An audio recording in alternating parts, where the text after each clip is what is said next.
Hi friends, welcome back to my YouTube channel Sandy's Creative Corner. எல்லாரும் எப்படி இருக்கீங்க? நலமா இருக்கீங்களா? நாங்க இங்க நலமாவும் சேஃபா இருக்கோம். இன்னைக்கு பாத்தீங்கன்னா நம்ம previous வீடியோவோட continuation தான் பார்க்க போறோம். So last வீடியோல நான் என்ன சொல்லியிருந்தேன்னா இந்த மாதிரியான ஒரு tag நான் ரெடி பண்ணி காமிச்சிருந்தேன். அத நெக்ஸ்ட் வீடியோல காட்டுறேன் அப்படின்னு சொல்லியிருந்தேன். இந்த மாதிரியான ஒரு பல்க்ரோ வச்சு ஒரு சின்ன tag வயரெல்லாம் வைண்ட் பண்ணிட்டு நம்ம போட்டுக்கலாம் அப்படின்றத நான் லாஸ்ட் வீடியோல சொல்லியிருந்தேன். இன்னைக்கு அதை டிஃப்ரெண்ட் டைப்ஸா எப்படி தைக்கிறது அப்படின்றது தான் இந்த வீடியோல நம்ம பார்க்க போறோம். அதுக்கு முன்னாடி நம்ம சேனல்ல வரக்கூடிய கண்டென்ட் எல்லாமே பாத்தீங்கன்னா DIY, stitching, crochet, upcycling, recycling, plastic reuse idea, அதுக்கப்புறம் paper craft, home decor ideas, இந்த மாதிரியான கண்டென்ட் தான் நம்ம சேனல்ல இருக்க போகுது. நம்ம சேனலை ஃபர்ஸ்ட் டைம் பார்க்கணும்னா இருந்தீங்கன்னா மறக்காம நம்ம சேனலை சப்ஸ்கிரைப் பண்ணிடுங்க. அப்படியே பக்கத்தில் இருக்க பெல் ஐக்கானை ப்ரெஸ் பண்ணிங்கன்னா நோட்டிஃபிகேஷனில் என்னோட சேனலோட வீடியோஸ் எல்லாமே உடனுக்குடன் வந்துடும். இனி வாங்க வீடியோக்குள்ளே போகலாம்.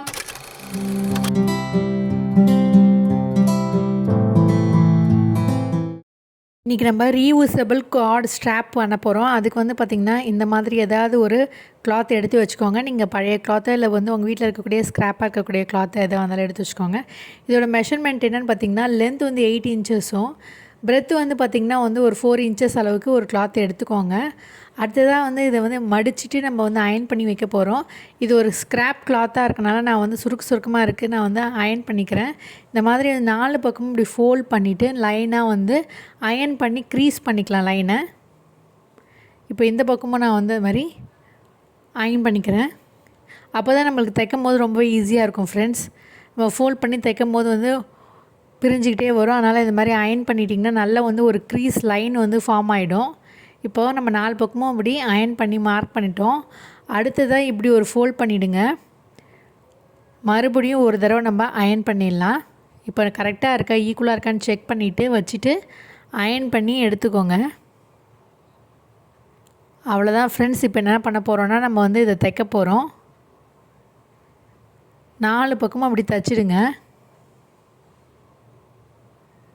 இப்போ நான் தைச்சி முடிச்சிட்டேன். அடுத்தது என்ன பண்ண போகிறோன்னா இந்த வல்க்ரோவை சின்ன பீஸாக கட் பண்ணி எடுத்துக்க போகிறோம்.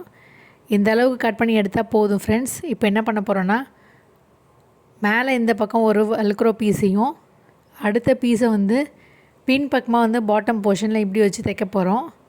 அப்போ தான் நம்ம ஒயரில் வச்சு சுற்றி ரேப் பண்ணி ஓட்டும் போது கரெக்டாக இருக்கும். இப்போ இந்த வல்க்ரோவையும் நான் தைச்சி முடிச்சுட்டு உங்களுக்கு எப்படி இருக்குன்னு காட்டுறேன்.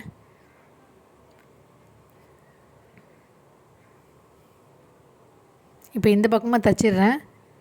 ஃபினிஷ் பண்ணிவிட்டு எப்படி இருக்குன்னு பார்க்கலாம்.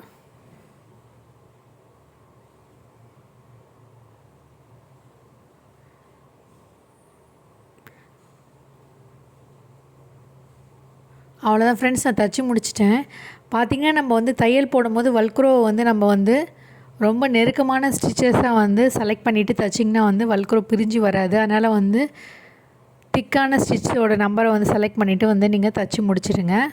இப்போ ஒயரில் எப்படி இந்த ஸ்ட்ராப்பை அட்டாச் பண்ணுறது அப்படின்னு காட்டுறேன். இப்படி ஒயரை நல்லா வைண்ட் பண்ணிவிடுங்க. இங்கே பாருங்கள் எவ்வளோ திக்கான இந்த ஒயரை நம்ம ஈஸியாக அப்படி ஃபோல்ட் பண்ணிவிட்டு இந்த ரீயூசபிள் கார்ட் ஸ்ட்ராப்பை வச்சு நம்ம சூப்பராக ஒட்டி விட்டுடலாம். இந்த மாதிரி ஆன்லைனில் கூட அவைலபிளாக இருக்குது. பட் ரொம்பவே காஸ்ட்லியாக இருக்குது. நம்ம வீட்டில் இருக்கக்கூடிய இந்த கிளாத்தை வச்சு சூப்பராக வல்க்ரோ வச்சு தைச்சிட்டு இதே மாதிரி நம்ம ரெடி பண்ணிக்கலாம். இப்போது இந்த மாதிரி நம்ம ஒட்டி முடிச்சிட்டோம். இதை அப்படியே நம்ம ஸ்டோர் பண்ணி வச்சுக்கலாம் ஃப்ரெண்ட்ஸ். நம்ம எங்கே வைக்கணுமோ அங்கே வச்சுக்கலாம். நம்ம பேக்லேயோ இல்லை கபோர்ட்லையோ இல்லை எங்கே வைக்க போகிறோமோ அந்த இடத்துல வச்சுக்கலாம். ரொம்ப ஈஸியாக இருக்குது பாருங்கள், சிக்காமல் நல்லா இருக்குது பாருங்கள். அடுத்ததாக இன்னொரு மெத்தட் நான் உங்களுக்கு செஞ்சு காட்டுறேன். அதை எப்படி செய்கிறதுன்றதை பார்ப்போம். இப்போது அடுத்ததாக நான் இன்னொரு ஸ்கொயர் ஷேப்பில் 2 கிளாத் எடுத்திருக்கேன். இதுக்கு எந்த மெஷர்மெண்ட்டும் இல்லை. இப்போ பார்த்திங்கன்னா நான் ஒரு 2 கலர் கிளாத்து இது ஒரு சட்டையோட கிளாத் எடுத்திருக்கேன். இப்போ பார்த்திங்கன்னா இந்த டீ கப் இருக்கும்ல, நம்ம யூஸ் பண்ணுற ஸ்டெயின்லெஸ் ஸ்டீல் பவுலு, அந்த பவுலோடைய டயமீட்டருக்கு தகுந்த மாதிரி இந்த கிளாத்தை நான் வரைஞ்சிக்கிறேன். வரைஞ்சிட்டு நம்ம கட் பண்ண போகிறோம். 2 பீஸ் கிளாத்தையும் அந்த மாதிரி ரவுண்டாக வரைஞ்சிடுங்க. அதுக்கப்புறம் பார்த்திங்கன்னா நம்ம பெல் பின் செக்யூர் பண்ணிவிட்டு இது மேலே அப்படியே ஒரு தையல் போட்டுடலாம் ஃப்ரெண்ட்ஸ். அதுக்கப்புறமாட்ட நம்ம கட் பண்ணி எடுத்துக்கலாம். கொஞ்சமாக கேப் விடுங்க. அப்போ தான் நம்ம திருப்பி விடுறதுக்கு ஈஸியாக இருக்கும். ஒரு 2 இன்ச்சு கேப் விட்டுட்டு தையல் போட்டுருங்க. இப்போ வந்து பார்த்திங்கன்னா நம்ம கட் பண்ணி எடுத்துடலாம் எக்ஸஸான கிளாத்தை. நம்ம நார்மலாக சர்க்கிள் ஷேப்பில் கட் பண்ணிவிட்டு தைக்கிறத விட இந்த மெத்தடில் தைக்கும் போது வந்து நம்மளுக்கு ஒரு ப்ராப்பரான சர்க்கிள் ஷேப் கிடைக்கும் ஃப்ரெண்ட்ஸ். அதனால் இந்த மாதிரி ட்ரை பண்ணுங்கள். இப்போ அந்த சின்ன ஓப்பனிங் வழியாக நம்ம துணியை திருப்பி விட்டுடலாம்.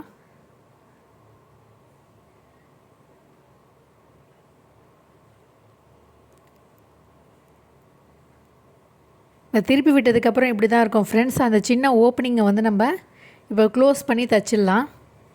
இந்த மாதிரி க்ளோஸ் பண்ணிவிட்டு இந்த இடத்துல வந்து ஒரு பெல் பின் செக்யூர் பண்ணிவிடுங்க. இப்படி வச்சுட்டு அதுக்கப்புறம் நம்ம தைச்சிடலாம். எப்பயுமே வந்து பெல் பின் செக்யூர் பண்ணி தைக்கும் போது ஒரு ப்ராப்பரான ஃபினிஷ் கிடைக்கும் ஃப்ரெண்ட்ஸ். இப்போது ஒரு கம்ப்ளீட்டான ஒரு டாப் ஸ்டிச் நான் ஃபுல்லாக ஃபினிஷ் பண்ணிவிட்டு உங்களுக்கு காட்டுறேன். அந்த கேப்பையும் நம்ம க்ளோஸ் பண்ணி தைச்சாச்சு. அவ்வளோதான் ஃப்ரெண்ட்ஸ், நம்மளுடைய சர்க்கிளான இந்த ஸ்ட்ராப் ரெடி ஆகிடுச்சு. இப்போ இதுக்கும் வந்து நம்ம வல்க்ரோ வச்சு தைக்க போகிறோம். இந்த பக்கமும் வந்து ஒரு சின்ன பீஸ் வல்க்ரோ கட் பண்ணி வச்சுருக்கேன். இதை வந்து நம்ம பெல் பின் செக்யூர் பண்ணிவிட்டு அப்படியே தைக்க வேண்டியது தான். இப்போ தைச்சி முடிச்சிட்டேன். தைச்சதுக்கப்புறம் இப்படி தான் இருக்கும் ஃப்ரெண்ட்ஸ். பாருங்கள், இப்படி க்ளோஸ் பண்ணி வச்சுக்கலாம். அடுத்ததாக இதை எப்படி வந்து வைக்கிறது ஒயர் அப்படின்றத காட்டுறேன். இந்த மாதிரியான கார்ட் ஒயர்ஸ் இருக்குது பாருங்கள். இதை அப்படியே நல்லா வைண்ட் பண்ணிவிட்டு இப்படி வந்து உள்ளார இப்படி விட்டுட்டு இந்த கிளாத்தை இப்படி விட்டுட்டு இப்படி ஒட்டிட்டிங்கன்னா ஈஸியாக வந்து இருக்குது பாருங்கள், ஒட்டியாச்சு. ஸோ இந்த மெத்தடில் வந்து சிக்காமல் இருக்கும். இதே மாதிரி எவ்வளோ ஒயர் உங்கள் வீட்டில் இருந்தாலும் அதை நீங்கள் வைண்ட் பண்ணி வச்சுக்கலாம். மட்டும் இல்லாமல் வந்து நம்ம டிவிக்கு பின்னாடி வந்து பார்த்திங்கன்னா நிறைய ஒயர் தொங்கிட்டுருக்கோம். ஸ்பீக்கரோட ஒயரு, கேபிள் ஒயரு, அப்புறம் நிறைய ஆக்சசரிஸோட ஒயர்லாம் தொங்கிட்டுருக்கோம். அதெல்லாம் வந்து ஈஸியாக நம்ம ஐடென்டிஃபை பண்ணுறதுக்கும் வைண்ட் பண்ணி வைக்கிறதுக்கும் இந்த மாதிரி ஒன்று ரெடி பண்ணிவிட்டு நம்ம போட்டு வச்சிட்டோம்னா ரொம்ப யூஸ்ஃபுல்லாக இருக்கும் ஃப்ரெண்ட்ஸ். ஸோ வீடியோ பார்த்துருப்பீங்க. ஐ ஹோப் இந்த ஐடியா உங்களுக்கு கண்டிப்பாக பிடிச்சிருக்குன்னு நினைக்கிறேன். பார்த்தீங்கன்னா நம்ம வந்து இந்த வல்க்ரோவை வச்சு வந்து இந்த சின்ன பிட்ஸ் அண்ட் பீசஸ் ஆஃப் கிளாத்தில் வந்து இந்த மாதிரி தைச்சி நம்ம வந்து யூஸ்ஃபுல்லாக வந்து ஒயரெல்லாம் வந்து வைண்ட் பண்ணி வச்சுக்கலாம். நிறைய பேர் வந்து திங்க் பண்ணுவீங்க, ஏன் ரப்பர் பேண்ட் கூட போட்டு வச்சுக்கலாமே, ஏன் இந்த மாதிரி தைக்கணும், டைம் வேஸ்ட் அது மாதிரிலாம் நினைப்பீங்க. அப்படிலாம் இல்லை ஃப்ரெண்ட்ஸ். வந்து ரப்பர் பேண்ட் நம்ம போட்டு வைக்கும்போது ரொம்ப நாளாக வைக்கும் போது வந்து பார்த்தீங்கன்னா அந்த ரப்பர் பேண்டோடைய அந்த எலாஸ்டிசிட்டியில் வந்து சில டைம் வந்து ஹீட்டில் வந்து நம்ம ட்ராயர்லாம் போட்டு வைப்போம். அப்போ வந்து மெல்ட் ஆகி அப்படியே வந்து அது ரப்பர் பேண்ட் அப்படியே ஸ்டிக்கியாக இருக்கும். நிறைய பேர் வந்து கவனிச்சிருப்பீங்க. அதை அவாய்ட் பண்ணுறதுக்கு நம்ம வீட்டிலே இருக்கக்கூடிய ஸ்கிராப் கிளாத்தை வச்சு நம்ம யூஸ்ஃபுல்லாக இந்த மாதிரி வந்து வல்க்ரோவை வந்து தைச்சி நம்ம வந்து அப்படியே அழகாக வந்து ஒயரை வந்து இப்படி வைண்ட் பண்ணிவிட்டு அழகாக வச்சுக்கலாம். ஸோ வந்து ரொம்ப நாளாக வந்து நம்ம வந்து யூஸ் பண்ணாத ஒயரை வந்து நம்ம ஸ்டோர் பண்ணி வைக்கிறதுக்கு இது ஒரு யூஸ்ஃபுல்லான ஐடியாவாக இருக்குன்னு நினைக்கிறேன் ஃப்ரெண்ட்ஸ். அது மட்டும் இல்லாமல் உங்கள் ஃப்ரெண்ட்ஸ் அண்ட் ஃபேமிலி மெம்பர்ஸ்க்கு இந்த மாதிரி வந்து சின்ன சின்ன க்யூட்டான விஷயத்தை நீங்கள் வந்து கிஃப்ட் பண்ணிங்கன்னா அதுவும் ரொம்ப யூஸ்ஃபுல்லாக இருக்கும். கண்டிப்பாக ட்ரை பண்ணி பாருங்கள். எப்படி இருக்குன்னு கமெண்ட் செக்ஷனில் கமெண்ட் பண்ணுங்கள். ப்ரீவியஸ் வீடியோவில் வந்து பார்த்தீங்கன்னா இந்த மாதிரியான ஒரு பவுச் வந்து ரெடி பண்ணி காமிச்சிருந்தேன்.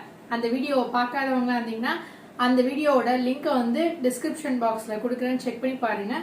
என்னன்னு சொல்கிறேன்னு பார்த்தீங்கன்னா இந்த பவுச்சில் வந்து நம்ம 2 கம்பார்ட்மெண்ட் ரெடி பண்ணி வச்சுருந்தோம். அதில் வந்து ஒன்று வந்து பார்த்தீங்கன்னா இந்த சார்ஜர் ஒயர்லாம் வச்சுக்கலாம். இன்னொரு பக்கம் வந்து பார்த்தீங்கன்னா ஹெட்ஃபோன்லாம் வச்சுட்டு நம்ம ட்ராவல் பண்ணும்போது நம்ம ஹேண்ட் பேக்லேயோ இல்லை பேக்லேயோ வந்து கேரி பண்ணும்போது ரொம்ப யூஸ்ஃபுல்லாக இருக்கும். ஸோ எங்கே இருக்குன்னு நம்ம தேட தேவையில்லை.